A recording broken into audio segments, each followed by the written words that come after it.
गुरु अमरदास जी ने एक उदाहरण दी है, सुपने की उदाहरण दी है ते अगलियां पंक्तियां दे विच समझाया है कि ऐ इंसान तेरे जीवन दे अंदर अग लगन दा कारण की है, जिन्हों आपां विकार भी कह सकते हैं। ते उस अग नूं बुझाया किवें जावे, ये तरीका भी मेरे बाबे ने दसिया है। बड़ी प्यारी उदाहरण दी है। शायद ये साडे सारियां नाल किते घटना वापरी होवे। बाबे ने उदाहरण दी है, कहंदे रे जन उथारे दब्बिओ। कई बार ना बहुतियां ना इदां होया होवेगा, रात नूं सुपना आया सुत्तियां पिया ते बंदे नूं इउं लगा भी जिवें कोई मैनूं मार ही देण लगा है। बड़ी जद्दोजहद करदा बंदा अपने आप नूं उहदे तो छुड़ाउण दी, बड़े हाथ पैर मारदा है। जदों ओह वार वार कामयाब नहीं हुंदा, हाथ पैर मारी जाता है मारी जाता है, वह हटता उन्ना चिर नहीं है जिन्ना चिर ओदी जाग नहीं खुल जाती, जां इदां कह लईए बंदा कामयाब नहीं हुंदा जागण च, उस सुपने तो अपने आप नूं छुड़ाउण च जतन निरंतर करता रहिंदा है। वैसे इस डर दे कई कारण होणगे। कई बार साडे छोटे छोटे बच्चे बड़े तरपकदे ने, रात नूं डरदे ने। कईयां नूं हनेरे तो डर लगता है, कईयां नूं वड्डियां होया भी लगता है। इउं लगता है जिवें मगरों आके किसी ने सानू सुट लेना होवे। पर खैर ये हुंदे साडे मन दे वहम ही है, डर ही हुंदा है जिहड़ा बंदे नूं इधर उधर भजाई छड्डदा है ते बंदा परेशान रहिंदा है। इहदे कई कारण ने। बच्चे ने रोटी नहीं खाधी छोटे हुंदिआं, मां ने डरावा दे दिता है, पुत रोटी खा ला नहीं तो भूत आ जाऊगा। बच्चा बाथरूम गया, मां ने मगरे जल्दी बुलाउण दी खातर आवाज दे दी, पुत जल्दी आ जा, वेख तेरे मगर कौन है। वो डर किते ना किते बंदे दे बच्चे दे अंदर घर कर गया ते बच्चा हनेरे तो भी डरी जाता है, सुता पिया भी तरपकी जाता है। खैर बड़े कारण ने।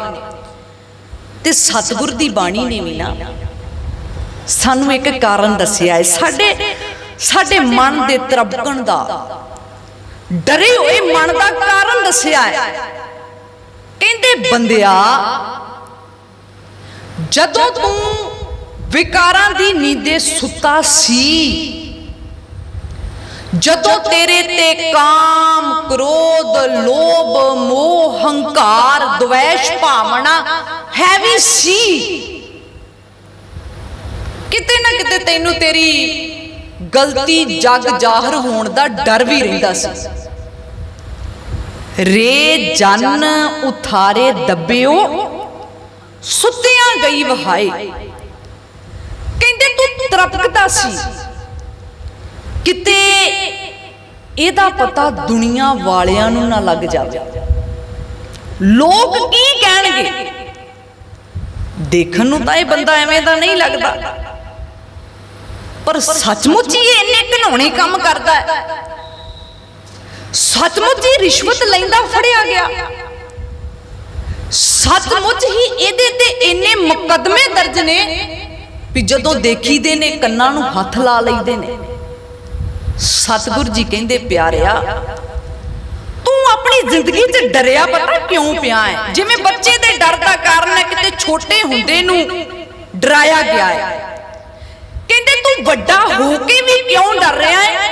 क्योंकि किते ना किते तेरा नाता झूठ दे नाल सी, किते ना किते तेरा संबंध उस सोच दे नाल सी जेड़ी सोच तैनू रोज जलील करती सी।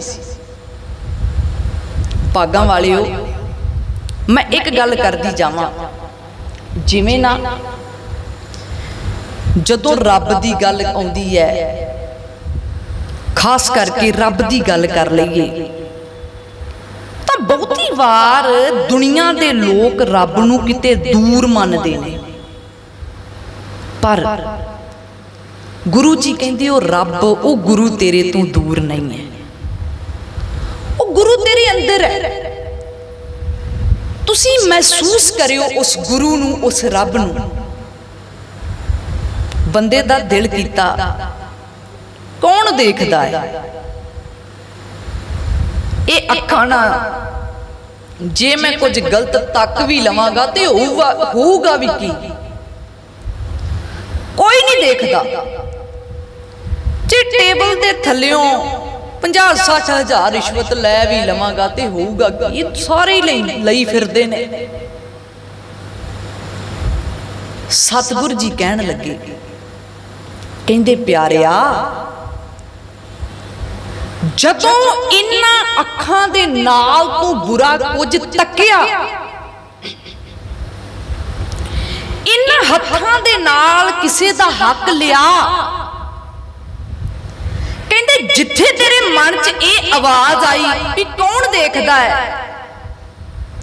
उथे नाल दी नाल एक आवाज ये भी आई, वो छड्ड खैड़ा किहड़े कम्मे पिया है, तू इंसान है, तेरी इज्जत है इलाके दे विच, तेरे धीआं पुत देखदे ने, की कहणगे लोग उन्हां नूं भी उस बाप दे बच्चे ने जिहड़ा बाप रंगे हत्थी रिश्वत लैंदा फड़िया गया।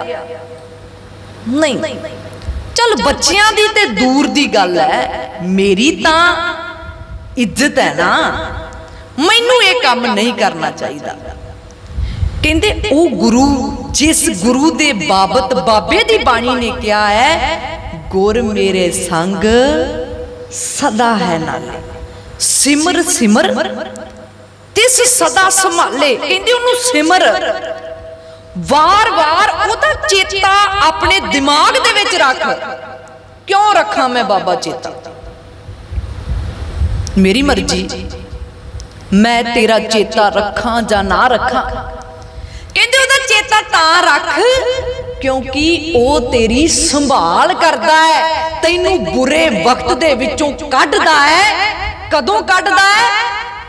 जदों तू ओदी सुन लैना है, जदों तू ओदी मन लैना है। जे तू सुन के अनसुनिया कर दिता, मन्नी ना, ते कहंदे ऐ प्यारिया उस भव जल दे विच डिग पवेगा जिस भव जल दे विचों बाबे दी बाणी ने तैनू कड्ढण दा जतन कीता सी, जिस भव जल दे विच नरक है। वैसे जदों नरक स्वर्ग दी डेफिनेशन नू बयान किया जाता है तो अगे दी गल की जाती है मरण तो बाद। बाबे दी बाणी ने क्या ना, कोई भी काम करता है चंगा करता है जां फिर माड़ा करता है, कहंदे सब कुछ इत्थे देखना पैना है तैनूं। भागां वालिओ, कई ऐसे भी बजुर्ग मैं अपनियां अखां दे नाल तक्के ने जिन्हां ने सारी उम्र हड्ड भनवी कमाई करके, जां इदां कह लईए, वैसे उसनूं हड्ड भनवी तां नहीं कह सकते, समा ते बहुत लगदा है बंदे दा।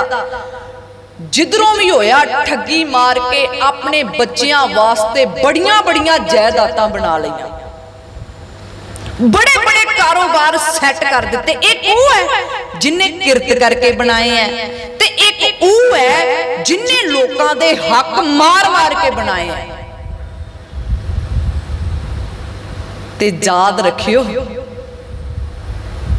जिन्हें बच्चियां नूं केवल ते केवल पैसा ही दिता है ना, पुत ने मंगया बापू 5 चाहिदा है, पुत लै फड़ वाधू पैसा, प्यो दे हुंदियां कादी फिकर, 10 फड़, 15 फड़, 20 फड़।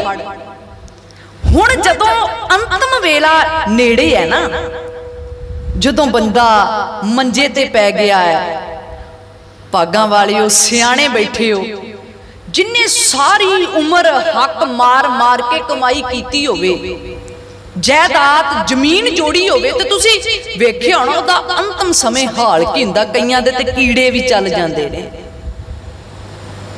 हुण बच्चियां नूं पुत मैं बीमार हाँ, मेरा शरीर दुखदा है, मेरी कोई वाह नहीं, मैनू हॉस्पिटल लैके जाओ। बच्चे कहते बापू ATM लै जा, लख दा 2 कढ़ा ली, पर साडे कोल टाइम नहीं है। बापू तेरी रोटी टाइम सिर अंदर आ जाऊगी, सानू बाहर आवाज मार के ना पुछी, आवाज ना मारी भी मैनू रोटी फड़ा जाओ। जेड़ा टाइम तैनू दिता है भागां वालिओ, जिस मां बाप ने औलाद लई केवल ते केवल पैसा जोड़िया है, सतगुर दी बाणी कहती है फिर औलाद भी अगे पैसा ही कर दी है, प्यार तां कोहां दूर ही रह जाता है। जो करांगे जेहा बीजै सो लुणै, कर्मा संधड़ा खेत। बाबे दी बाणी ने इत्थों तक भी कह दिता, कहंदे खेत शरीर जो बीजी है सो अंत खलोआ आई। कहंदे मिलना जरूर है, वो किसी तरीके दे नाल भी तैनू मिल सकता है, पर याद रखी मनुख ये ना होवे अज पाप कर करके तू बहुत फुल रहा होवेगा, बड़ी छाती चौड़ी करके तुरदा होवेगा, वड्डी गड्डी है, वड्डी कोठी है, मंत्री आके बहिंदे ने। सतगुर जी कहने लगे ऐ इंसान चंगे काम कर, जे चंगे काम करेगा चंगियाई दा रिजल्ट भी चंगा ही होगा, जे माड़े काम करेगा ते सतगुर दी बाणी ने क्या है, कहंदे ऐ इंसान दुखां तो इलावा तेरी जिंदगी दे विच होर कुछ नहीं होगा। बड़ा प्यारा बचन है सतगुरु गुरु अर्जन पातशाह जी का। गुरु जी कहने लगे ऐ इंसान तेरे कोल बहुत कुछ है, बच्चे भी ने, रोटी भी 2 वक्त दी पकदी है, सुखना कारोबार भी चंगा है, पर जिन्ने भी आपां गुरु दरबार दे अंदर बैठे हैं जां जेड़े घरां च भी बैठ के सुन रहे होणगे, किसी नू कोई ना कोई दुख जरूर है, किसी ना किसी गल्लों कोई झोरा बंदा जरूर ला के बैठा है। बाबे दी बाणी नू अज आपां हल भी पूछांगे ते कारण, क्योंकि जे कल्ले आपां कारण दसी गए हल ना दसिया, मान लो बंदा डॉक्टर कोल गया है, डॉक्टर कही जावे तेरे बुखार दे आ कारण ने, तेरा ढिड दुखदा है आ कारण ने, बंदा डॉक्टर नू कहंदा है भाई मन्निया कारण दसी जाना पर इलाज भी दस, क्योंकि कारणा ने नहीं मैनू इलाज ने ठीक करना है। बाबे दी बाणी भी पागां वालिओ वो डॉक्टर है, जेड़े डॉक्टर कोल सलाह तां हर कोई लै जांदा है, जेड़े डॉक्टर कोल आ तां हर कोई जांदा है, पर अफसोस दी गल यह है इस डॉक्टर दी मन दा कोई विरला ही है। कारण की है, बंदे दी जिंदगी दियां उलझना सब तो वड्डा कारण है बाबे दी बाणी दी गल ना सुनना। मैं गल कर रही सी गुरु अर्जन पातशाह जी कहंदे बाबा जी मेरी जिंदगी च दुख है, तुसी मैनू पुछ लो मेरे दुख अलग ने, मैं तुहानू पुछ लवां तुहाडे दुख अलग ने। चलो जिहदे कोल औलाद नहीं है वो दुखी होवे ते मन्निया जा सकदा है, भाई औलाद नहीं है तां दुखी दुखी रहिंदा है। जिहदे घर च रोटी नहीं पकदी चलो ये भी मान लैने हैं भी तां दुखी है, जिहदे घर च 2 वक्त दी रोटी नहीं पकदी किते पुछ के उन्होंने देखो। पर जिहदे कोल सब कुछ ही है, औलाद दी जगह औलाद है, कारोबार दी जगह कारोबार है, रोटी दी जगह रोटी है, सब कुछ है, बंदा फिर भी क्यों दुखी है? बाबे दी बाणी नू पुछदे हैं। गुरु अर्जन पातशाह जी कहंदे हर के नाम बिना दुख पावे, कहंदे हरि दा नाम नहीं है दुखी तां है। आ जिहड़ी झोली सुखा ना भरनी चाहिदी सी ना, कहंदे दुखा ना भर गई है। हरी सच जिन्नू कोई अल्लाह कह दिंदा है, जिन्नू कोई वाहिगुरू कह दिंदा है, वख-वख नामां दे नाल जिन्नू पुकारिया जांदा है, कहंदे वो दुखी तां है क्योंकि जिन्नू पुकारदे ने उही घर दे विच नहीं है। भागां वालिओ, बड़ी प्यारी ते छोटी जी एग्जाम्पल मैं आप जी दे सन्मुख रखांगी। बच्चा मां मां पुकारी जावे ते मां नूं दिता होवे घर दा सब तो बेकार कमरा, ना जिथे लाइट जावे, चलो खैर कोई इन्ना भी नरदई नहीं होवेगा, माड़े मोटे पखे दा प्रबंध तां कीता होवेगा, जिथे ना मां मर्जी ना रोटी खा सकती है, ना अपना दुख दस सकती है, ना खंघ सकती है, ना अपनी मर्जी दे कपड़े पहन सकती है।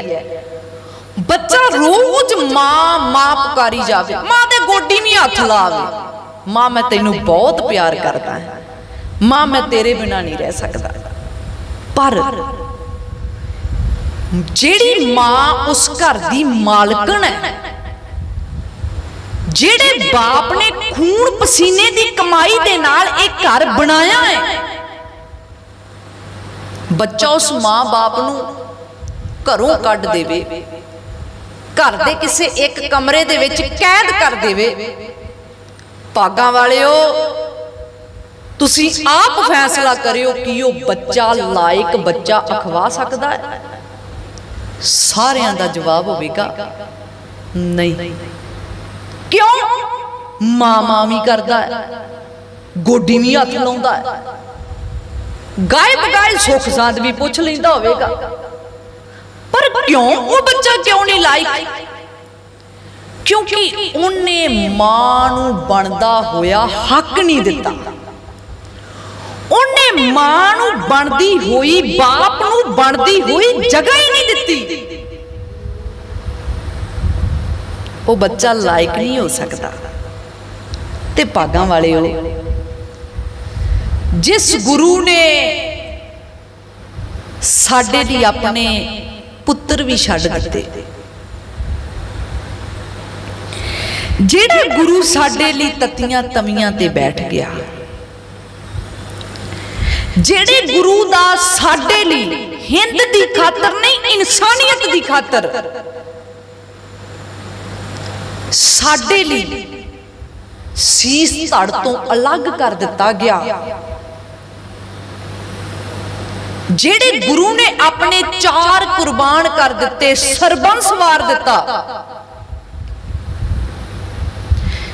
जदों ओदे बनाए हुए महल मुनारियां दे विच ओनू पकारिया ना जावे पर ओनू जगह ना दिती जावे, ते भागां वालिओ आप फैसला करो सुख किद्दां साडे घरां च आवेगा, किद्दां असीं सुखी होवांगे। ओ भागां वालिओ, इत्थे तां भाई मती दास वर्गियां नूं पुछिया जांदा है, प्यार वेखियो गुरु दे नाल, वो जिन्ने सचमुच दिलों प्यार किया है। भाई मती दास वर्गियां नूं पुछिया गया, काजी कहंदा मती दासा आ देख तेरे सामने तेरे साथियां दा की असर होया है, वो होनी तेरे नाल भी उन्हां तो वध बुरी है। जे तू अजे भी अपना धर्म छड्ड के साडे धर्म च आ जावे, तैनू ऐशो आराम पैसा दौलत शौहरत मिलेगी। भाई मती दास ने कहा ठीक है मैं मन लेना, तुसी मैनू पैसा दौलत शौहरत सब कुछ दे दोगे, पर एक जवाब दिया जे मैं तुहाडे धर्म च आ जावां कि मैनू मौत नहीं आवेगी? काजी कहंदा मौत तां अटल सच्चाई, ये तां आउणी है, इहदे तों तां कोई भी नहीं बच सकदा। भाई मती दास ने बड़ा प्यारा जवाब दिता है, कहते जे मौत आनी है ए दुनिया दे लोगों रहना असी भी नहीं। आ जेड़े रिश्वतां लैंदे ने, जेड़े डॉक्टर गलत इलाज करते ने मरीजां दा, जिथे डॉक्टरां नूं रब दा रूप किया जांदा सी अज वो करूप बन गए ने। ओ मौत तां सानू भी आनी है, 10 साल वध कट जाएंगे, 5 कट जावांगे, पर पहली गल है भी जेड़ा रिश्वतां नाल कमाया पैसा फिर वो पचदा औखा ही हुंदा है। ओही बंदे दी मौत दा कारण पहला बन जाता है। मैं गल कर रही सी, भाई मती दास जी कहते जे मौत आनी है फिर मैं अपने गुरु तो बेमुख क्यों होवां। काजी फिर अगला सवाल कर दिंदा है। काजी कहंदा बड़ा प्यारा किसी शायर ने लिखिया है, कहंदे काजी आखदा दस खां मती दासा। मती दास चल तू धर्म तब्दील करनो ते नहीं मन्निया, हरेक बंदे दी कोई ना कोई इच्छा तो हुंदी है। बंदे नूं पता होवे मौत नेड़े है ते बंदा अपने साख संबंधियां नाल गल्लां बातां करदा है कि मेरे दिल दी आ रीज है। काजी आखदा दस खां मती दासा, तेरी आखिरी इच्छा हल होवे। जे कोई हैगी कोई आखिरी इच्छा ते दस दे। मगर कारण की सी, क्यों पूछी गई मती दास नूं आखिरी इच्छा। जेड़े मती दास ने धर्म तब्दील करनों ना कर दिती, उन्हां दे डरावे नहीं सै, उन्हां डरावियां दा डट के जवाब दिता है। कारण की सी, फिर आखिरी इच्छा पुछन दी, कहंदे हो सकदा है अगे मौत देख के किते अपने पिछलियां दा ही ख्याल आ जावे भी मेरे बच्चियां नूं थोड़ा बड़ा धन दौलत दे दिओ, ख्याल रखिया जे